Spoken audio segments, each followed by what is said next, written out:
The downfall of a marriage can stem from many things: a heated argument, unresolved tension, or, as in my case, a revelation that changes everything. It wasn't the fight itself that ended my relationship with Stacy.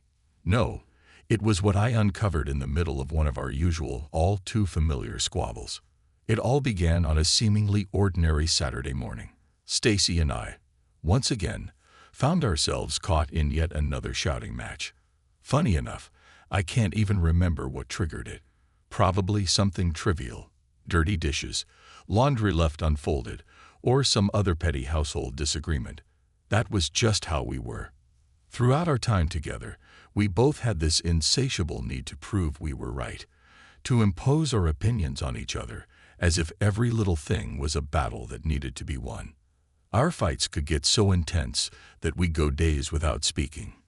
It didn't matter if the argument was over what movie to watch or whether someone should rinse their coffee cup. Our tempers flared with the same intensity. At some point, we accepted this as our Italian-style relationship, convincing ourselves that fiery clashes were just part of the passion. That morning was no different. We yelled, threw hurtful words at each other, digging deep to find the sharpest insults, the ones that would sting the most. Then Stacy screamed, "That's it. I'm done. I'm leaving you forever." Without thinking, I shot back, "Who even needs someone as hysterical as you? Where are you going to find another idiot willing to put up with you?" I know, not my finest moment. But back then, all I cared about was landing the most painful blow. Normally, she'd snap back with something just as cutting. But this time, something shifted. Her expression changed. Her anger didn't explode outward like usual. Instead, her eyes burned with a quiet, controlled rage. And then she said it. "You think no one wants me. My boss has been after me for a long time. He actually thinks I'm amazing." With that, she slammed the door and walked out. Her words hit me like a truck. I was shattered, overwhelmed with rage and betrayal. I needed to confront her, to scream, to demand an explanation. But despite my temper, I had never and would never lay a hand on a woman. Instead, I just wanted to erase that moment from my mind. Forget it had ever happened. Sleep through it. Run away. Anything but sit there, drowning in the pain. 3 days passed. 3 long, bitter days where I tried to convince myself that maybe, just maybe, I had imagined the whole thing. That it was just another one of our fights gone too far. But then she came back. And she wasn't alone. 2 movers trailed behind her as she walked into our apartment, heading straight for her things. Without a word, she packed up her life, loaded everything into the waiting car downstairs, and left, just like that. There was no screaming this time, no last-minute attempt to hurt each other with words. It was over. For a while, the fights continued. Only now, they played out over the phone. And then, eventually, even those stopped. We spent the next 6 months apart. I cycled through every emotion imaginable: anger, jealousy, regret. I couldn't shake the dreams where our fight ended differently, where Stacy came running back into my arms, confessing she had only said those things to hurt me, that there had never been another man. But every time I woke up, reality hit like a punch to the gut. She had betrayed me, and she was gone. Until she wasn't. One evening, out of nowhere, she showed up at my door. No warning, no explanation. Just rang the bell like nothing had happened. When I opened it, she strolled past me, straight to the kitchen, and started making coffee. I watched in stunned silence as she moved around like she still belonged there. Then, as if 6 months of chaos and heartbreak had never happened, she took a sip of her coffee, looked me straight in the eye, and said, "I want to start over."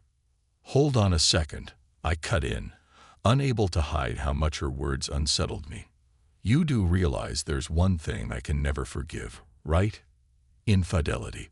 Physical infidelity." Stacy lowered her gaze, avoiding my eyes. But I wasn't done. "The thought of you being with someone else, of you and him together, will never leave me. It'll creep into my mind at the worst moments, haunt me every time we're close. And I know myself. I won't be able to move past it. She didn't say a word. Neither did I. The silence between us was suffocating. Deep down, a small, desperate part of me clung to one last hope. If she made it all up just to hurt me, that would be different. That maybe I could forgive. After thinking it through, I realized starting over might actually be possible. And then, as if reading my mind, Stacy confessed, "I made it all up. There was no affair. I just wanted to hurt you, to get back at you for saying no one would ever want me. I'm sorry." A single tear welled up in her eye, her face full of what seemed like genuine remorse. It was the perfect setup for a dramatic reconciliation, the kind where we'd fall into each other's arms, forgive everything, and pretend love conquered all. Except, I already knew the truth. I had proof. I had spoken to one of her coworkers, someone who knew everything. And the reality. For the past 6 months, Stacy had been living in an apartment, one that wasn't hers, but paid for by her actual lover, her boss. When I laid it all out for her, she didn't try to argue. She didn't deny it. She didn't even pretend to be shocked. Instead, she grabbed her purse and bolted. 1 second she was there, the next, gone. That was all I needed to know. As it turned out, her grand return to me had nothing to do with love, regret, or second chances.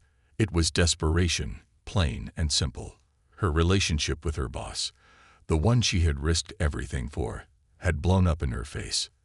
This guy was narcissistic. He lured her with promises of a new life together. He swore he would take her with him, told her everything she wanted to hear. But when the time came when his paperwork was finally approved, he dumped her. Exactly. Even worse, he had only paid her rent for 1 extra month. That's when reality hit her. She'd been used. And suddenly, her imperfect, ordinary husband, the one who had always taken care of her, didn't seem so bad. So she came crawling back, ready to lie to my face, hoping to rewrite history. But her little act didn't work. Now she's the one left picking up the pieces while her lover flies off to a new life without her. And me, I'm finally free from the lies.